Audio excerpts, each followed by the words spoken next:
Hello my dear friends, ഓണമൊക്കെ ഇങ്ങ് അടുത്തുവല്ലേ. അപ്പോൾ ഇന്ന് ഞാൻ വന്നിരിക്കുന്നത് ഒരു വെറൈറ്റി മുല്ലപ്പൂ ഹാക്കുമായിട്ടാണ്. നമ്മൾ മലയാളികൾക്ക് എപ്പോഴും ഇങ്ങനെ വെറൈറ്റി പരീക്ഷിക്കാനൊക്കെ ഇഷ്ടമാണല്ലോ അല്ലേ. ഞാൻ ഇന്നിവിടെ ചെയ്യാൻ പോകുന്ന ഈ സ്റ്റൈൽ കണ്ടപ്പോൾ എനിക്ക് ഒത്തിരി ഇഷ്ടപ്പെട്ടു കേട്ടോ. അതുകൊണ്ട് ഞാൻ ഇതൊന്ന് പരീക്ഷിച്ച് നോക്കാമെന്ന് വിചാരിച്ചു. ആദ്യം തന്നെ നമ്മുടെ മുടി ഇങ്ങനെ വാരിക്കെട്ടി ഞാനിവിടെ ലോ ബൺ സ്റ്റൈലാണ് ചെയ്തിരിക്കുന്നത്. അതിനുശേഷം ഇതിൻ്റെ മുകളിലോട്ട് നമ്മുടെ സെല്ലോ ടേപ്പില്ലേ, അതിൻ്റെ ഒട്ടുന്ന വശം മുകളിലേക്കാവുന്ന രീതിയിൽ നമ്മുടെ ഈ ഹെയർ ബണ്ണിൽ ഫുൾ വെക്കുക. ഇവിടെ എനിക്ക് പറ്റിയ മിസ്റ്റേക്ക് എന്തെന്ന് വെച്ചാൽ ഞാൻ ഈ വീതി കുറഞ്ഞ സെല്ലോ ടേപ്പ് എടുത്തു. അത് ഫുള്ളായിട്ട് കവറായിട്ടില്ല. നിങ്ങൾ എടുക്കുമ്പോൾ വീതിയുള്ള ടേപ്പ് തന്നെ എടുക്കുക, എന്നിട്ട് ഫുൾ ചുറ്റുക. എന്നിട്ട് നിങ്ങൾക്ക് ഏത് പൂവാണോ ഇഷ്ടം അത് ഇങ്ങനെ ഓരോന്നോരോന്നായി ഈ ടേപ്പിൽ ഒട്ടിക്കുക. ഞാനിവിടെ കടലാസ് പൂവാണ് എടുത്തിരിക്കുന്നത്. നിങ്ങൾക്ക് വേണമെങ്കിൽ തുളസിയില അല്ലെങ്കിൽ ജമന്തിയോ നിങ്ങളുടെ സാരിക്ക് മാച്ചാവുന്നത് പോലെ ചെയ്യാം.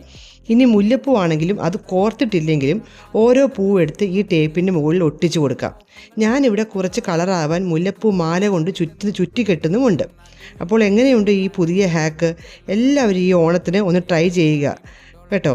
ഇതുപോലെ വെറൈറ്റി സ്റ്റൈൽസ് കാണണമെങ്കിൽ കൂടെ കൂടിക്കോ. അപ്പോൾ എല്ലാവർക്കും ഹാപ്പി ഓണം.